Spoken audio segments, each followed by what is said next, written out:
All right, everybody, welcome back to another episode of the Kyle Anzalone Show. I have an episode that I am just very, very excited to bring you today. My guest is Michael Tracey. He is a journalist, political analyst, and I would say during the Trump era of America politics, which is quite a long time now. This is completely incidental. I believe today is the 10-year anniversary of Trump coming down the golden escalator and declaring that he was running for president. I don't think there's been anybody as insightful and as important as far as giving political commentary on Trump, on his movement, on the actions he may take. And that's all so important today as we're looking and watching events unfold in the Middle East. What is the U.S. going to do? What's going on with Donald Trump, Iran, Israel? So, Michael, I want to talk to you about all that today and more. But first, just how are you doing?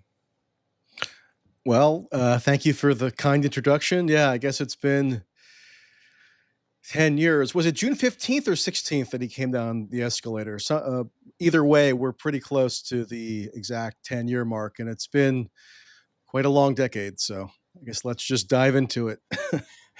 Right. I have a few topics I want to talk to you about today. First, I want to mention to people you are at M Tracy on Ed, so definitely worth a follow, and mtracy.net for all of the articles that you write. Just tons and tons of great stuff there. M Uh, Tracy on YouTube too, which I don't do as good a good enough job promoting. So all right. all the same name. Yeah, definitely check out his channel. His streams have been great too. So I want to talk to you about a few things today. Trump's Iran policy. Was a deal even possible? Will Trump attack Iran? And just Trump's overall reputation as a deal maker. So to start off here with Trump's Iran policy, I want to bring up this tweet of yours that you put out pretty recently. And I just think it's so insightful and important on what's happening right now in the Middle East. So if we could pull up this tweet, you write, this isn't what Trump's base voted for, and that's in quotes. Trump drastically intensified acrimony with Iran during his first term and aligned unwaveringly with Israel. He promised to continue both policies in his second term, and he delivered. So, yes, this is what they voted for. And today, especially as a libertarian, Michael, I'm hearing a lot of people saying, I'm turning on Donald Trump. I no longer support Donald Trump. But as you're pointing out here, is this what we should have expected Donald Trump to do? Well, yeah, I had this recurring debate with libertarians and others last year during the 2024 campaign that was increasingly frustrating and flummoxing because libertarians in particular, but also this broader, what you might call vaguely anti-establishmentarian contingent in the alternative media and similar places, imbued Trump with a kind of political credibility that was very potent in 2024, where he went on all these podcasts that kind of vaguely intersect with that inchoate political tendency. And the idea was that Trump would somehow dismantle the deep state, quote unquote, that he was going to overturn the military industrial complex, that he was opposed to new wars, etc. Not that much different, really, from what he campaigned on in 2016. And then I would think if you're a rational observer of American politics, you would then go and analyze the record of the first Trump administration to see if it was consistent with the rhetoric that was espoused during the campaign. It's what you should do if you're a rational observer with any political figure, right? But Trump seems to have existed in this domain where the ordinary rules of political scrutiny don't apply to him. And so there was this big effort among libertarian leaning people, vaguely anti establishmentarian people in 2024 to rally around Trump. Some of this was understandable aversion to Kamala Harris and Joe Biden. I certainly didn't support either Harris or Biden, but especially inhabiting the online environments that I tend to inhabit, it seemed like the bulk of the confusion, now you might even say propaganda, that was being promulgated was in favor of Trump. So I had discussions or debates with this with people like Dave Smith, who just I saw today came out and declared that he should have never supported Trump and he's repudiating him and even calling for him to be impeached. Well, if you're calling, and I have nothing personally against Dave Smith, I find him to be a fairly affable guy to the extent that I've had interactions with him.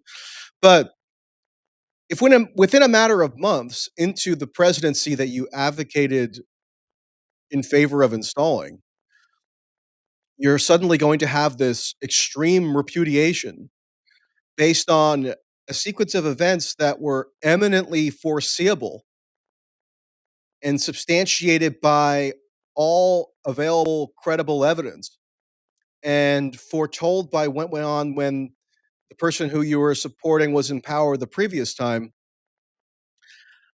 I think there might be something awry with whatever political intuitions led to the position that you were espousing in the first place.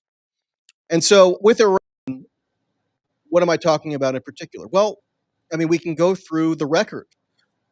Trump in 2016 campaigned on withdrawing from the JCPOA, the Obama era Iran nuclear deal, which people should recall or people should research if maybe they're not old enough to remember, was vehemently opposed by the so called Israel lobby in 2015.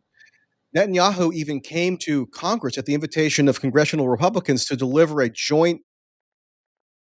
speech to a joint session of Congress inveighing against the policy that was basically the signature foreign policy initiative of the US president.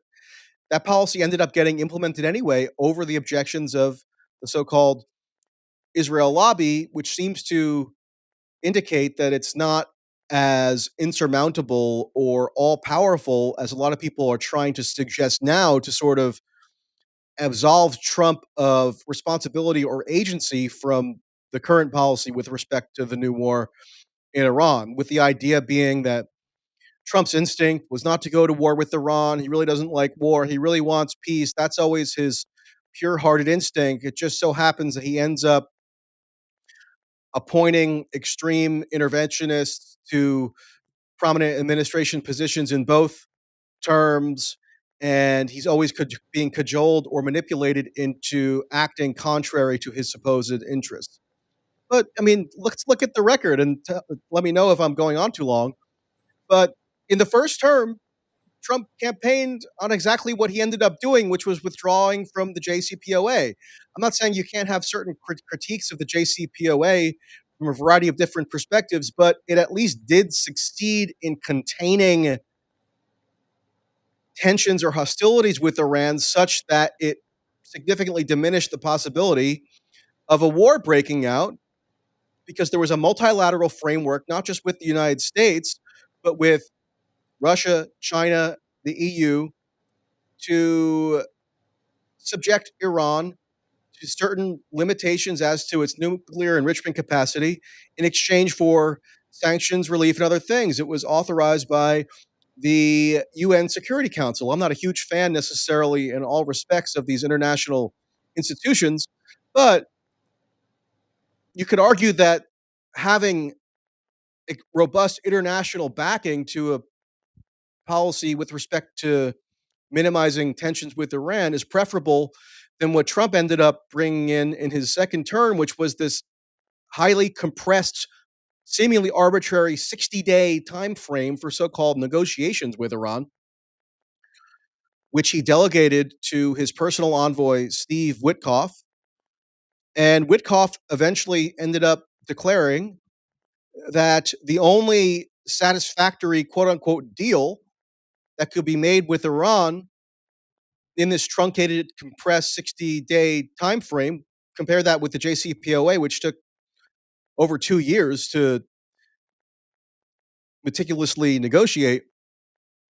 Witkoff declared that the only acceptable resolution from the U.S. standpoint was for Iran to agree to eliminate its uranium enrichment and dismantle its nuclear facilities effectively, which, if you follow this issue for any length of time, you'll know Iran would regard that as essentially a huge self inflicted national humiliation imposed on them or forced upon them by this imperial power as they see it on the other side of the world.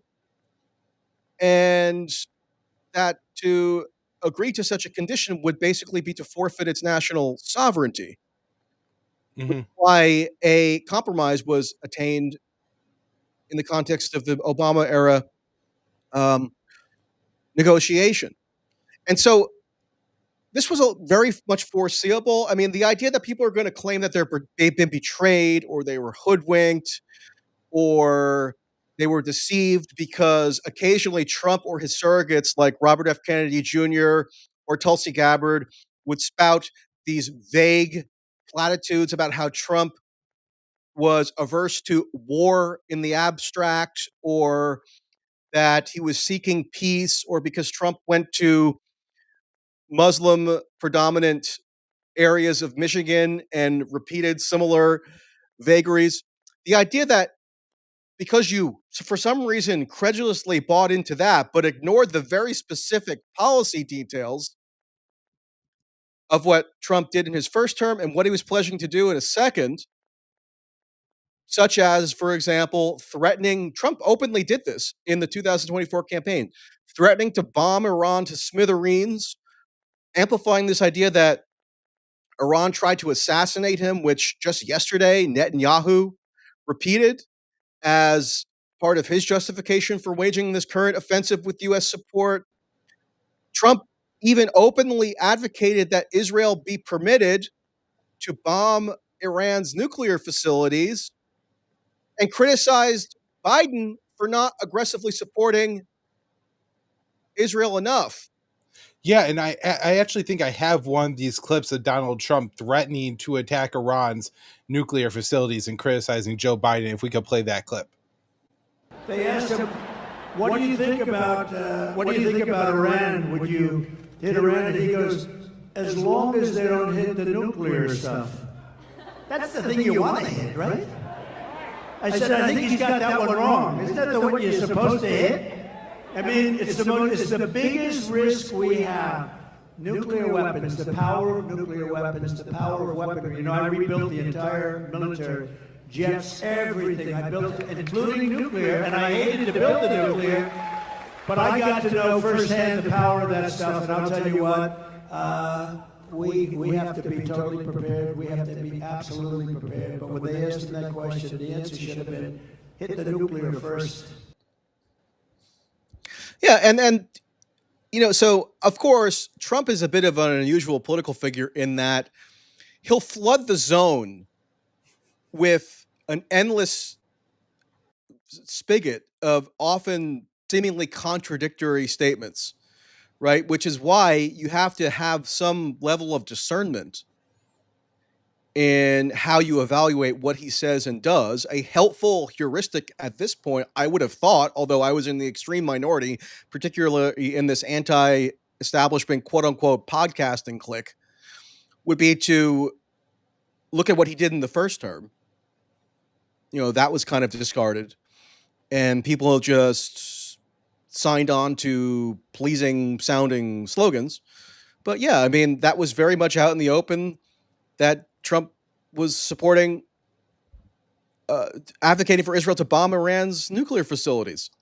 And he surrounded himself with the most fanatical, quote unquote, pro Israel elements in the 2024 campaign, just like he had during the 2016 campaign and the 2020 campaign. So, like, at a certain point, if you're going to feign this sort of incredulity that Trump could have done things that couldn't have been more unambiguously telegraphed over the course of a full decade, then I think that really does count against your credibility as a political analyst. I think a lot of what happened was there was audience capture in these libertarian slash anti-establishment media outlets where, by and large, their audiences supported Trump or were antagonistic enough against um, the Democrats that they felt it was just a no-brainer to support Trump. They rightly were aware of a lot of the genuinely egregious, quote unquote, deep state machinations that Trump was subjected to during his first term. I was very much critical of those machinations, in addition to the prosecutions of Trump while he was out of office. Uh, so a lot of this stuff got conflated into a really severe misapprehension of what his policy plans would be or his policy trajectory would be in a second term. Because again, so much of this was very easily telegraphed and foreseeable. Trump got into office and almost immediately started vowing that if Iran doesn't, quote, make a deal, they're going to get bombed, the likes of which they've never seen before. I mean, he would call media outlets and say this openly. And then people think, oh, Trump's a deal maker. He's just trying to negotiate. He's bluffing. He really wants peace, which is why he's opening this opportunity for some kind of negotiating settlement. But then if you do like 2 seconds of work or analysis to drill down into the nature of the supposed deal that Trump was trying to obtain, you could have surmised fairly easily that the negotiations were doomed from the outset by design, it seems, because the only acceptable negotiating endpoint was one that anybody who had even the most minimal knowledge of this issue knew that Iran was never going to accept. So, uh, and then Trump, the day after the bombing started on Friday morning, put out a Truth Social post essentially acknowledging that this whole negotiating exercise was pretextual, which, among other things, would seem to obliterate the credibility of any negotiations in other theaters that are highly sensitive, such as Ukraine, Russia, or with Hamas, or with other uh, conflicts that might arise over the course of his tenure. Um, so Yeah, I mean, I do find this frustrating. I think that there was a big media failure that culminated the night that the bombings were announced, where you had all these pundits and influencers who have become increasingly skeptical of Israel, Mhm. especially since October 7th and the Gaza war, twisting themselves into pretzels to try to postulate some scenario whereby Trump was once again suckered into this or tricked into supporting this bombing offensive, or it was done without his approval, or it was done somehow in a way that undermined his authority or undercut his preference for negotiations. And I think that's a function of the online media ecosystem. On the one hand, having this sizable contingent of people who are, as I said, increasingly skeptical of Israel, but also for a variety of reasons, they must maintain their foundational position of being kind of presumptively pro Trump. And those positions were never really rationally reconcilable from my perspective, but they felt like they had to take up that posture, whether they were kind of self-deluded, whether because they kind of cater to a more right-leaning audience or a quote anti-establishment audience, they had to maintain the Trump support or else the audience would evaporate, or for a variety of other reasons of like confirmation bias. There's a lot of different factors that kind of created this weird mass psychology. But it didn't take that long for it to come to a head in a very open and unmissable way. Although I think again, A lot of it was foretold even by the first couple of months of Trump's term, where his first big foreign policy proposal in the first week of February was to come out and say that the U.S. is going to seize Gaza and turn it into a U.S. military protectorate. Uh, Yeah. and then he greenlights Netanyahu's uh, end stage annihilation campaign in Gaza. And still, like, there's always these murmurings or these weird theories being proffered about how there's a rift or a conflict or tension between Trump and Netanyahu. And I think now, none of that was particularly credible, even contemporaneously. But now, if you're still buying into some version of that, I think you've obliterated all credibility in a way that maybe is not recoverable. Yeah, and so this is a great where I want to take the conversation next, which was there ever a deal even on the table for what was it even possible for Iran to make a deal with the US? I mean, Trump only gave this deal a 60-day deadline, and midway through that period, Steve Witkoff is saying that we're going to allow enrichment. You have other Trump officials saying they're not going to allow enrichment.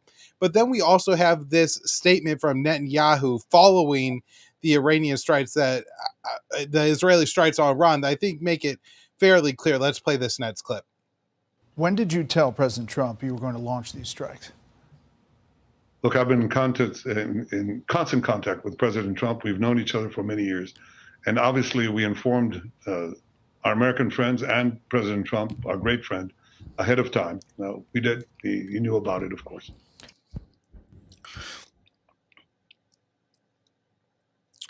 Yeah, and Witkoff did go on TV. Maybe it was in April or something, and vaguely allude to the possibility that Iran might be able to maintain a certain low level of uranium enrichment, 3.67%, which was precisely the level they were allowed to maintain under the Obama era JCPOA. Witkoff was not really that clear or definitive when he sort of floated that possibility. But then, sure enough, the very next morning, he put out a statement on his official government X account saying, reiterating that the position was no enrichment whatsoever. Then you had Rubio come out and underscore that, and Trump himself came out and underscored it, both in media appearances and on Truth Social. So the position was clear, and if that was the position that the U.S. was going to non-negotiably stick to, then I don't see how anybody who's rational could have projected that any sort of non-violent outcome was obtainable. So um, it and that's the position of no enrichment, right, and total dismantlement of nuclear facilities. That's the position that has always been espoused by anti-Iranian Israeli actors. Like, that's the position that was promoted by Netanyahu and his cohort, and also hardcore congressional Republican anti-Iranian hawks, who, to the extent that they could tolerate or countenance quote unquote negotiations, it was if those negotiations were predicated on the most hardline possible position and then could be used as a pretext to then justify the eventual initiation of a bombing campaign. So, no, I don't understand how a deal could have been even viable if this was the U.S. position. It seems much more like the negotiations simply were like a public facade to eventually achieve the outcome that was desired, even if Trump, like, maybe in some like corner of his brain might have preferred some negotiated settlement, or even if he thought, like, through the power of his personality he could somehow convince Iran to dismantle its entire, like, its like national nuclear infrastructure. That may well be the case. I think Trump probably also, on some level, thought that he could end the Ukraine war in 24 hours, right? I mean, so at a certain point, like, whatever sort of like conflicting sentiments that might be bouncing around in his cranium aren't really that dispositive of anything. But it's still the case that the negotiations were structured in such a way that it made untenable any sort of genuine diplomatic outcome. Yeah. Move on to the next question. Just want to ask the audience to share the show. We are just under 2,000 people now watching live, and so we could certainly get that number higher if people just take a second to hit the share button wherever you're listening, if that's X or YouTube. Now, the next question I want to ask you is kind of, where do we go from here?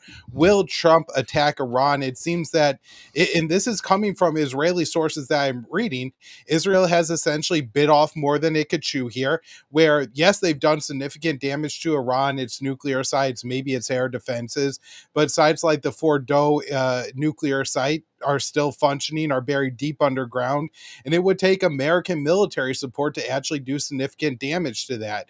And I spoke with Scott Horton, who's my boss at antiwar.com, the Libertarian Institute, yesterday, and he was saying that he has sources saying that the U.S. is prepared and is going to happen early this week, likely, to enter this conflict on behalf of the Israelis and start striking Iran. So, Michael, what are your thoughts here? Do you think Trump's going to go down this road to direct intervention?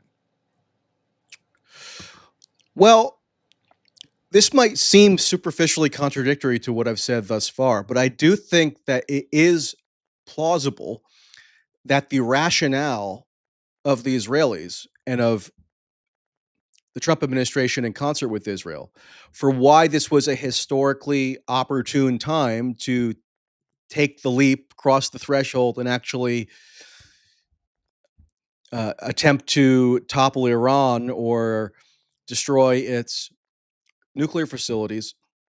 That rationale seems pretty plausible, meaning it is true that, for example, as of December, there's been regime change in Syria. So we now have Israeli fighter jets refueling over Syrian territory, which would have been unimaginable before. And basically, it seems being given free rein to transit over Syria in furtherance of conducting this offensive. Um, it is the case, by all available accounts, as far as I can tell, that Hezbollah, which is, people call it an Iranian proxy. Maybe that's not quite the right word, but it is an entity that has received Iranian support, has been degraded to the point where it's now not even conceived as being a plausible participant in pushing back against Israel. Hamas has been degraded, obviously not enough for the Israeli government to think that it has to be like 100% completely annihilated and the entirety of Gaza flattened and the Palestinian inhabitants expelled in accordance with what Trump has advocated for an end game in Gaza. But, those factors do seemingly add up to a historically opportune time for Israel to take this action if they were ever going to. And so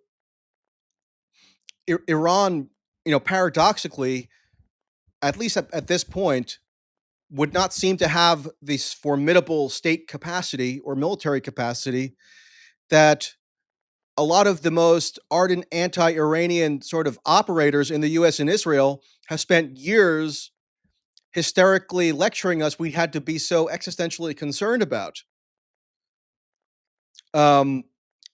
Israel is now claiming that they have complete free reign in the airspace of Tehran. So if it's true that for example, the Iranian air defenses have been so disabled where Israel can basically fly over Iranian skies with impunity, then that says something about the diminished state capacity of Iran and why they're potentially vulnerable to a regime change operation right now. I sometimes think back to last year when the president of Iran was killed in a helicopter crash, supposedly due to inclement weather. A lot of people thought at the time, oh, this has to be a cover story. Maybe Mossad did it. Maybe the CIA did it, etc. But every Iranian state official came out and acknowledged that it was just a accident due to poor weather. Now, who knows? Maybe like at some point down the line, we'll learn more details about that. But either way, like Iran, to call it a paper tiger might be a little bit insulting, but I don't think it's too far off. And so if the final like goal here that is yet to be achieved is taking out the deep underground Iranian nuclear facility that's buried under a mountain, and the only way it can be done is with the US bunker busting bombs, I don't really see much reason to doubt why that wouldn't be done. Yeah. Much reason to doubt that wouldn't be done. It's hard to predict the future. Um, you can maybe envision like in a week or two if if there's like an economic crisis that stems from this, having to do with oil prices or whatnot, that Trump might hedge a bit. But the current trajectory seems pretty clear. And either way, I think there's a false dichotomy being set up by some people. Like I saw Candace Owens saying something to this effect, Marjorie Taylor Greene, who are again still wedded to basically trying to absolve Trump of agency for what's going on, saying that they're against American involvement in this war, as if there isn't already American involvement. US military assets across the region are being marshaled in support of Israel. US service personnel are already involved in shooting down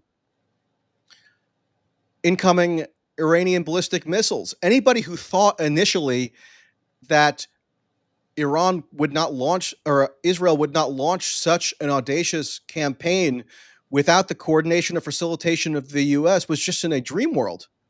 Yep. Israel, just like, if you study the nature of the Israel-US relationship, you'll know that Israel is fundamentally an appendage of the US to begin with. The source of its power to even wage these offensives is the relationship with the US. So I think there's a false dichotomy being set up by the sort of dead enders who still want to vaguely assert some sort of distance between the Trump administration and the Israeli government, which I would probably suspect is going to become progressively untenable, however untenable it may be at this juncture.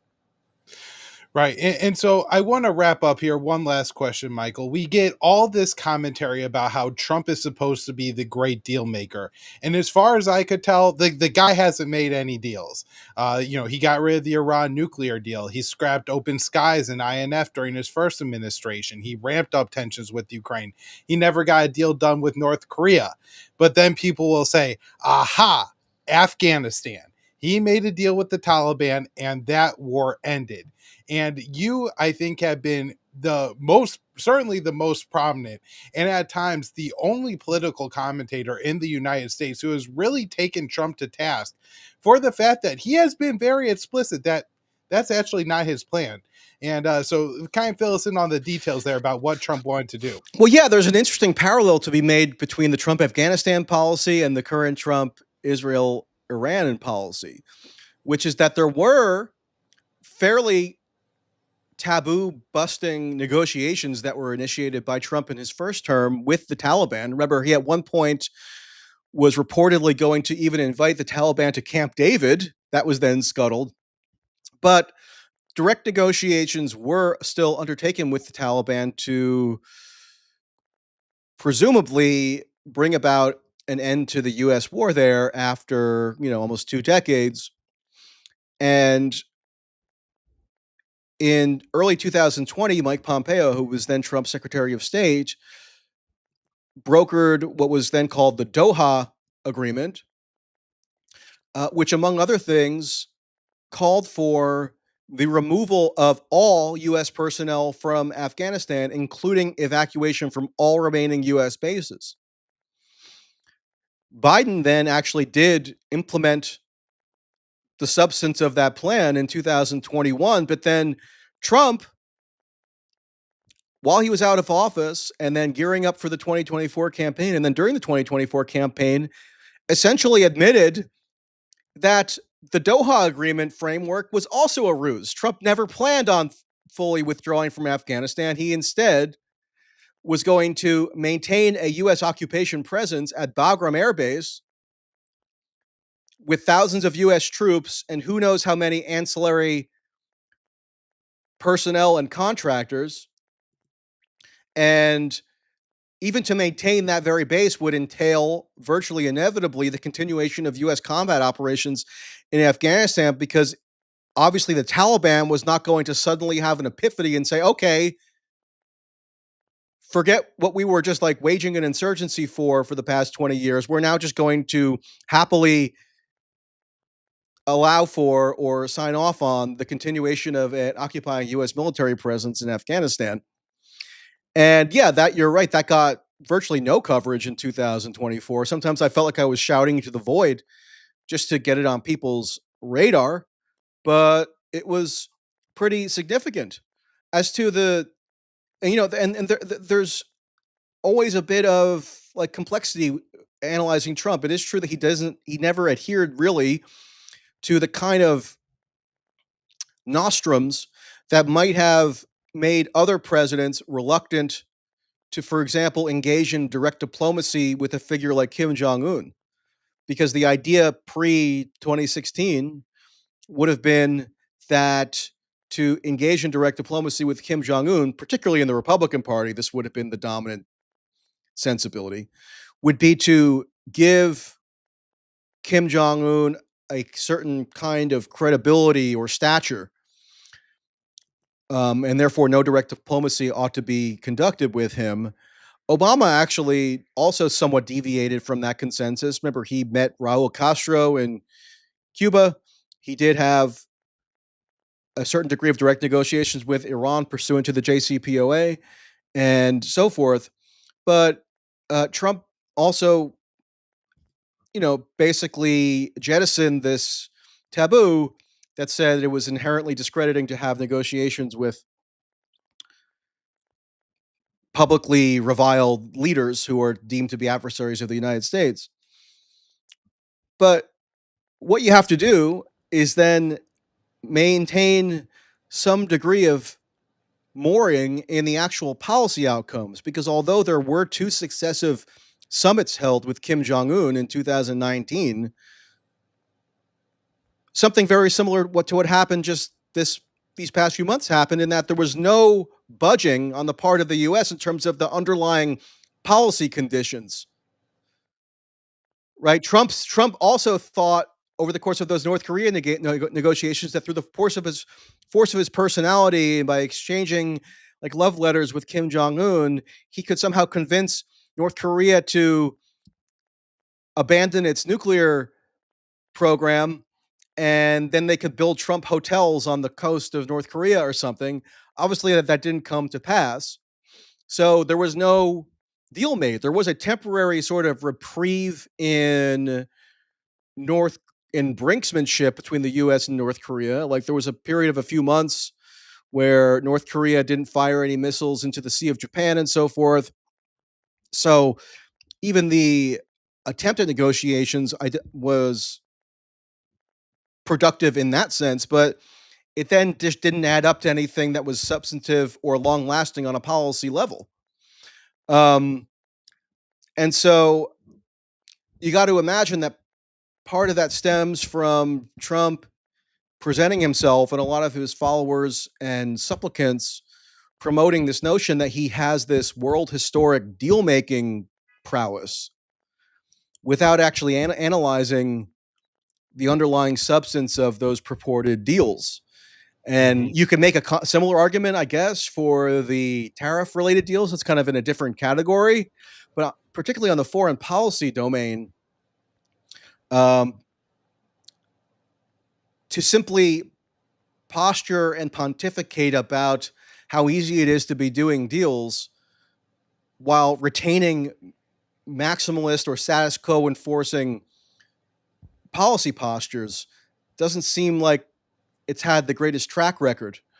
Similar with Ukraine. I mean, Pete Hegseth was testifying before Congress last week and verified that the Biden era arms provision policy to Ukraine is still in effect under the Trump administration. And Trump seems to be almost washing his hands now of any prospect that he could mediate for some sort of negotiated resolution in Ukraine.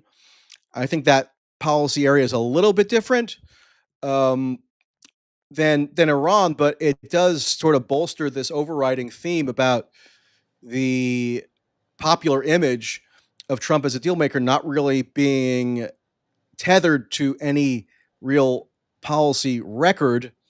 Um, and I do actually think people should read The Art of the Deal. I read it many years ago. Maybe I'll reread it now to understand how running phony negotiations with Iran as a pretext for launching war is analogous to acquiring an ice skating rink in Central Park in 1986. But in that book, I mean, he talks about how he does this like positive psychology essentially, where he tries to will outcomes into existence. And he engages in like truthful, what he calls truthful hyperbole. And um, that might work on some level for New York real estate deals. But I think the transferability to massively consequential and deadly foreign policy conflicts or foreign policy issues was not always the most obvious. And yet, in this 10-year saga we've been on, people still buy into it with very little critical scrutiny. Yeah. Well, Michael, excellent analysis. That is the time we have for today, but I could tell the audience loves you. The chat is very active, very positive. We have over 2,500 people watching live now. So I really appreciate you coming on the show today and giving us your insights on Trump as, you know, his tenure in politics, I guess, is officially here. And I hope to have you back on the show sometime in the future. All right. Thanks a lot. Thank you.